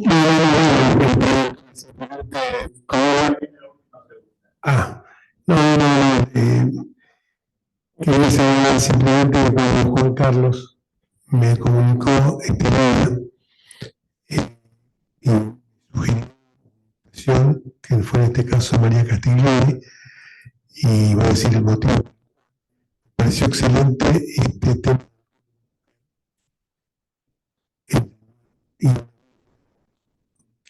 Porque en 1986, no quiero con esto extender mucho, se sanciona la Constitución de la Ciudad de Buenos Aires. Yo asustado, por abajo aparece la palabra perspectiva de género o la orientación sexual.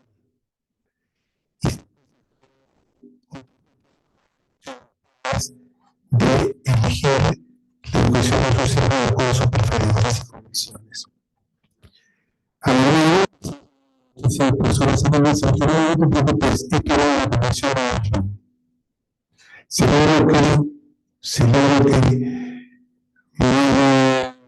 un cuarto de siglo se puede ver estas cuestiones, porque requiere de responsabilidad en contra de todas estas cosas.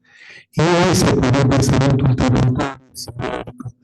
Lo hice porque simplemente abortaba esto, que era una batalla cultural que empezábamos a perder y que nos íbamos a perder. O por mucho de lo que me cuesta.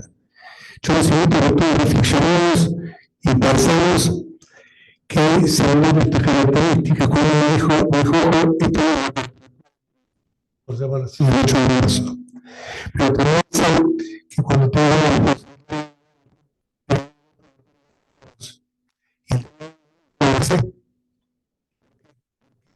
combatir la violencia más que la violencia doméstica. Seamos más claros en esto.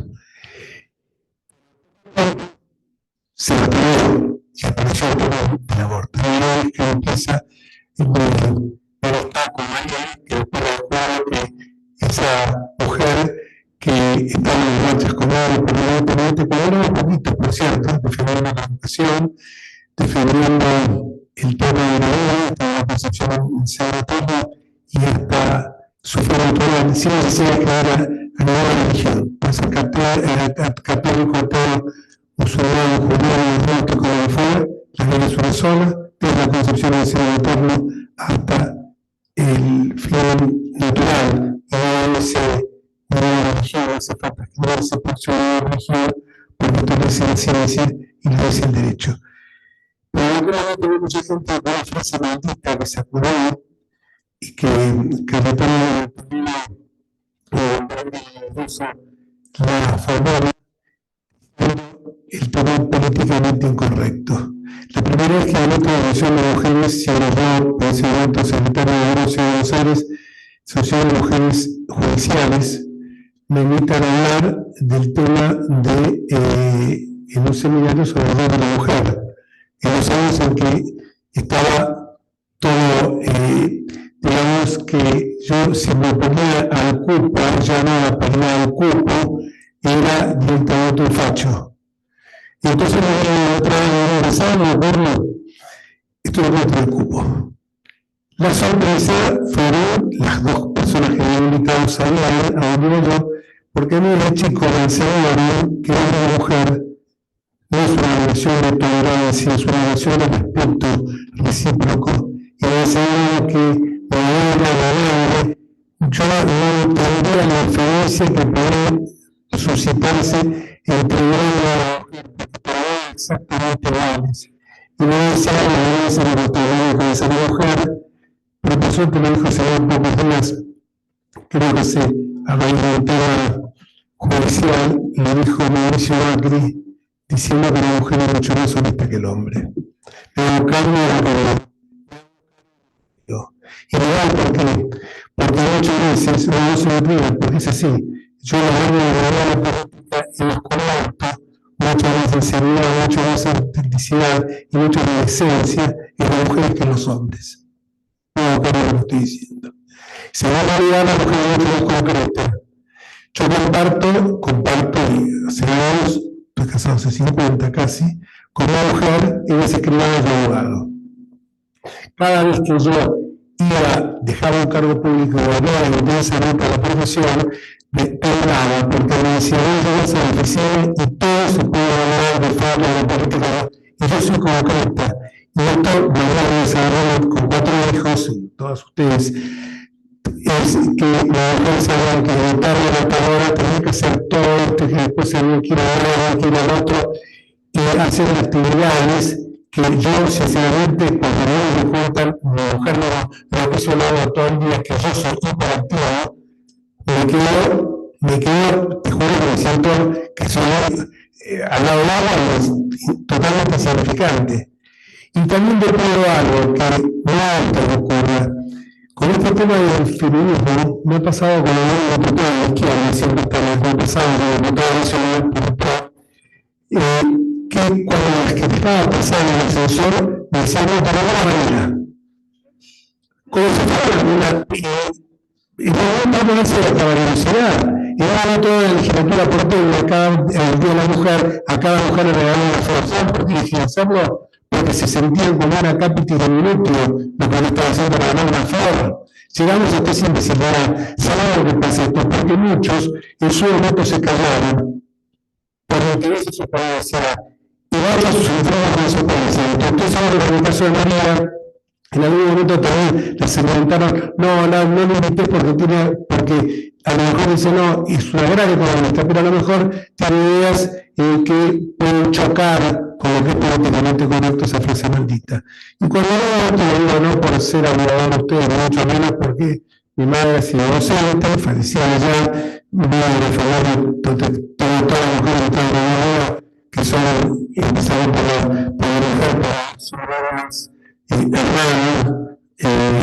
sobre la profesión, todos escribanos, y la chance de ver que sobre la profesión, que va a ser observado por los escribanos, y me parecería absurdo que dijeran que hay que generar un cupo con esta imbecilidad del tema, porque también el Estado dijeron muy bien, por ejemplo, la mujer, me ha pasado a mí esto en las listas políticas que de repente dicen, no, yo no, este cupo tiene que ser para una mujer. Pero no tengo mujer, no ponen el cupo si no meten una mujer. Y terminas poniendo a tu tía, a tu sobrina, a tu amante, a tu mujer, a lo que sea. Es así, lamentablemente. Por eso me parece que esto es positivo. Ustedes dos dijeron algo que me dejó pensando, porque dijeron a lo mejor con un primer pontapé poder avanzar en esto. Como decir que no todos son del mismo sexo, pero sí olvidar, esto lo digo porque en la Corte Suprema de la Nación, hasta que su la doctora Carmen Argibay, con la cual le discrepado, pero en algunos temas, había una sola mujer en la Corte, Margarita Rojas. Y nunca más una mujer en la Corte, pero con la Constitución se planteó ese tema, pero a lo mejor es raro a veces que haya una presencia, pero no fijado, este de mujeres que deben ser afrontadas porque se puede dar lo contrario. Y es como dijeron ustedes, una forma de discriminación. Por eso con esto son un poco, ¿cierto? Pero les agradezco porque las 6, con distintas visiones, con distintas maneras de expresarse, dijeron algo en lo cual uno se sintió muy gratificado por un lado y esperado por el otro. Gracias. Bueno. Muchas gracias. Vamos a ir ya terminando con este congreso y Lo que nos quedaría para reflexionar, porque justamente el título del congreso era el rol de la mujer y una nueva forma de ver el mundo. La pregunta es cuál es el rol de la mujer en sus actividades, cómo se pueden desarrollar, porque se repite esta frase, ¿qué es lo que piensan cuando hablamos del rol de la mujer? ¿Qué tal, Bueno, yo les cuento una sola cosa que me pasa a mí, ¿no? Yo pienso en el rol de la mujer e inmediatamente pienso en mi madre de 94 y en cosas únicas, que es un poco lo que estábamos hablando acá sobre valores, que son irreemplazables. Por eso somos tan distintos y por eso es tan importante la compatibilidad, ¿no?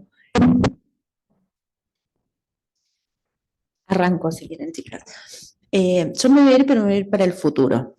Pensemos un momento el rol de la mujer en el futuro, de acá para adelante. Un poco con la experiencia, ¿no? de todas estas cosas que fuimos levantando, creo que lo que hay que trabajar es en lo que tiene que ver con la educación, ¿no? La educación, porque un poco, tomando el ejemplo mínimo del ascensor, que me quedó muy grabado y yo lo he visto en otros lugares también, ese es un tema que le podemos poner la etiqueta que querramos, como podría ser un tema de cupo o de género, una visión, un sesgo, pero en realidad es un tema de educación, ¿no? La carencia de la educación. Entonces, un poco pensando en este rol hacia adelante, yo haría hincapié en estos desarrollos, ¿no? En el desarrollo del aprendizaje, de trabajar en lo que hemos hablado de educación, en tecnologías, en mejorar la forma y la visión hacia el mundo, para adelante, iría por ese lado, en el rol hacia el futuro.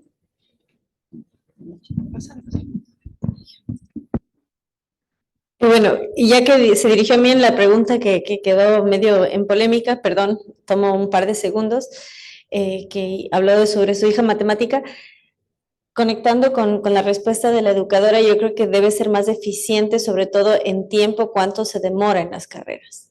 Y creo que eso es algo que quita mucho presupuesto del contribuyente, porque es quien paga al final la educación pública. Entonces yo creo que una primera forma de hacer más eficiente el gasto público en cuanto a la educación pública es que no haya un abuso, porque hay cuánta gente que se demora una eternidad en hacer una carrera y uno dice, bueno, trabajan y estudian, sí, está bien, pero dentro de eso yo estudié en la UADE, que es privada, y hay que terminar la carrera en 7 años, o había, no sé si sigue actual, y pagando. Entonces, al menos poner un plazo yo creo que ayudaría, y también a sincerarse de hacer una carrera que a uno le apasione y que va a hacer en tiempo y forma, porque de lo contrario se vuelve un club social. También, si bien son nobles las intenciones de muchas carreras de ciencias humanas, también hay un adoctrinamiento formidable en ellas que hay que reconocer. Yo no voy a romantizar, o sea, creo que hay que sincerarse en ese sentido. Entonces, creo que sería una primera forma de concientizar y hacer más eficiente. Dicho eso, el rol de la mujer, me gusta mucho usar el ejemplo, el símbolo de la mujer es el espejo y la cruz, porque la mujer es la custodia de la moral y la belleza. Ese es el símbolo desde la antigua Grecia, antes era solo un palito en honor a Afrodita, en la Edad Media se atraviesa la cruz de la cristiandad. Vemos que el feminismo ha logrado que la mujer, con el perdón de las presentes, si hay alguna que adhirió, y espero salga motivada a ver que hay otras ópticas, es promotora de la fealdad y la inmoralidad, es decir, de invertir el rol de la mujer. El símbolo del hombre es el escudo y la espada porque es protector y defensor y nos quieren hacer creer que es nuestra peor amenaza, ¿ya? Entonces, ¿cuál es el rol de la mujer? La lengua es materna porque la mujer transmite la lengua. Entonces, la mujer, y ya que habló de su madre de 94 años, la mujer es propagadora de las tradiciones, de la lengua, de la cultura, y creo que las abuelas, que son doblemente madres, son nuestro arquetipo porque nos hablan desde una realidad empírica y no desde una construcción ideológica. Así que el mejor legado de una mujer es ser la perpetuidad de sus predecesoras, y en la actualidad debe ser la madre a quien llamo mamá leona, o elijan el mamífero que quieran, no el caballito de mar porque su biología es al revés. Pero es hoy la madre de varones la que va a ser la mejor custodia contra esta ideología que denigra al varón. Entonces la mujer es la transmisora de la tradición y por ende la custodia de la lengua y la cultura, y creo que debe apropiarse de ese rol, porque de lo contrario va a permitir que el hombre siga siendo ninguneado, que la justicia sea con la balanza hacia un lado, y creo que la muerte de Lucio Dupuy, que es el mártir de la ideología de género, nos debe motivar a todos para levantar la voz y no permitir que por no tener útero no se tenga opinión. Gracias.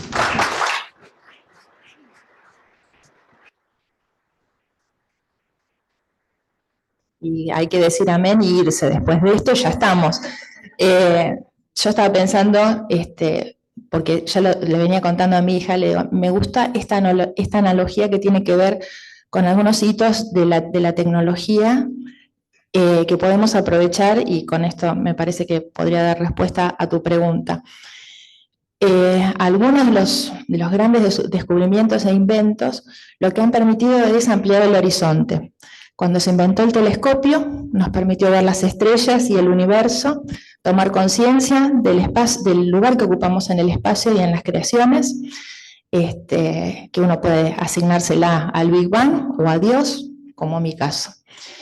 Y también estaba pensando que el microscopio es otro instrumento que nos permite mirar distinto, porque nos permite ver lo más particular, lo más mínimo, y amplificarlo para poder entenderlo y operar sobre ello, ¿no es cierto? Es lo que utilizamos y han utilizado muchos científicos para encontrar cómo funcionan las moléculas, las bacterias e incluso los bacilos que transmiten enfermedades. Entonces nosotros a lo largo de la historia hemos sido dotados de herramientas para poder ponernos en situación respecto al contexto que nos rodea. Tenemos nuestros propios telescopios y también tenemos nuestros propios microscopios que nos permiten analizar profundamente y paso a paso cada una de esas pequeñas acciones con las que ayudamos a que se formen las grandes cosas, ¿no? En nuestros corazones, en el formato educativo que le damos a nuestros hijos, en cómo hacemos funcionar nuestras familias y la pasión que ponemos en nuestro trabajo. Pero para que eso funcione tenemos que tener otra herramienta tecnológica que nos permite ver, que son los lentes. Y para mí lo más importante es el lente de los valores personales, que no pueden estar atados a lo que alguien me diga lo que tengo que pensar ni en qué tengo que creer. El otro día tenía una acción muy corta, estaba esperando en el colectivo para subir y una señora se pasó adelante de la cola y se puso adelante, entonces le reprochamos los que estábamos allí que tenía que volver a su lugar, que se había adelantado, y ella nos empezó a increpar que no, que si nosotros no queríamos corrernos y hacer la cola, que ella estaba ahí, que le correspondía. Entonces la miré y le dije, no importa señora, nosotros sabemos que usted se pasó adelante y usted también lo sabe, porque esos valores los tenemos todos. Entonces yo me voy hoy de acá con mi mensaje es, pongámonos los lentes de los valores y seamos valientes para defenderlos. En cualquier momento y en cualquier circunstancia, no importa dónde nos volvamos a encontrar, que nos podamos mirar a los ojos y decir, sigo creyendo y sigo siendo honesta e íntegra respecto a las cosas que sé que son verdaderas. Y me parece que esto es lo que, si nosotros lo podemos transmitir uno a uno, a muchos, como en este caso, a quizás algunos que puedan, como decía acá la colega, puedan ser tocados y cambian su opinión por haber estado departiendo amablemente con nosotros, es el logro que necesitamos para seguir adelante. Muchas gracias por este tiempo. Bueno, el rol de la mujer, lo que puedo por ahí aportar algo es en el caso de una empresa familiar. Muchas veces no está muy clara la división entre la familia y la empresa. Tenemos que hacer otro día para la empresa familiar. Y creo que muchas veces, y es muy importante el rol de la mujer, como llevar, contener y que haya armonía y mantener la paz y la unión en la familia, porque claro, después nos tenemos que ver en la comida del domingo, con tu cuñada, con tu primo, con tu hermano, te tenés que ver, después tenemos que pasar juntos Navidad, Año Nuevo. Entonces creo que el rol de la mujer en una empresa familiar fundamentalmente es eso, ¿no? Mantener la unión de la familia porque es la paz de la empresa también. Gracias. Bueno, no tengo mucho más para agregar porque la verdad que todo lo que han dicho realmente es complementario y lo suscribo totalmente y comparto lo que decías vos, ¿no? Creo que se ve también en las movilizaciones de muchas cosas que han pasado en Argentina, de situaciones dramáticas o reclamos que la mujer es la que sale al frente, y no es porque seamos mejores, pero muchas veces somos las que salimos a defender, ¿no? A defender la familia, a defender lo que creemos, como más en ese sentido más viscerales, y creo que eso es algo muy positivo, que está bueno preservarlo, y en ese sentido tomar ese rol y no achicarnos, digamos, y creo que está buenísimo, y tomar el no mujer, no, feminista, ¿no? ¿Cómo es que decís?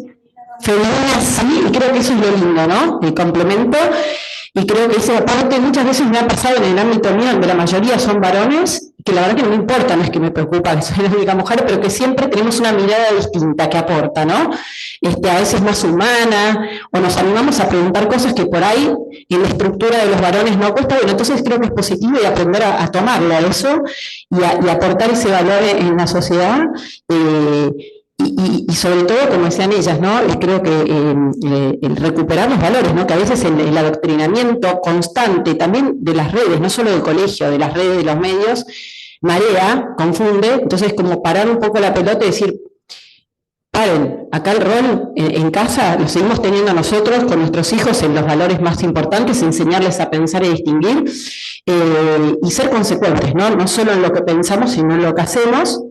Con el ejemplo, y me parece que sí, que tenemos un rol para, junto con el varón, y comparto porque mi hijo varón más grande tiene 22, y es un gran desafío hoy para los chicos, ¿no? Ser varones en este feminismo que nos abundó, ¿no? No saben cómo manejarse, no se animan a moverse prácticamente porque tienen miedo de que los maltraten, ¿no? Entonces, volver a poner las cosas en su lugar, porque creo que esto no le ha hecho bien a nadie.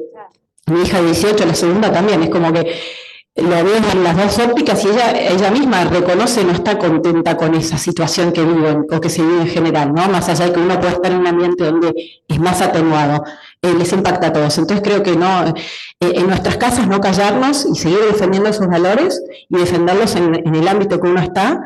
Creo que hacemos la pequeña pero la gran diferencia, porque creo que esa sumatoria de que cada uno se anime lleva a que los demás también se animen y a que la gran mayoría, que creo que sigue pensando eso en todos los niveles sociales y en todas las edades, vuelvan a esos valores, ¿no? Y que enseñemos eso, a tener valores, a respetar esos valores y que están en la historia de nuestros abuelos, está en nuestra institucionalidad, en la Constitución, en un montón de ámbitos, ¿no? Lo podemos ver en distintos aspectos. Así que creo que la mujer en eso tenemos un gran desafío para seguir desde ese lugar, ¿no? Recuperar un lugar de equilibrio y de complementariedad, donde todos aportamos, donde son muy buenas las diferencias, y nos valoremos todos mutuamente. Así que bueno, no mucho más que eso.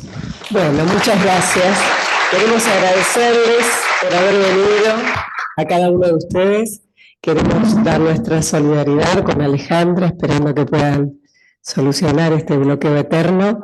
Gracias por estar acá, por compartir sus experiencias y ayudarnos a poder desarrollar mejor este tema tan interesante, tan complejo y tan vital para mejorar nuestras relaciones. Terminamos acá y un abrazo entonces a todos. Solamente una cosita más, gracias por todo. Les invitamos para tomarnos una foto al final y muchas gracias por estar acá con nosotros.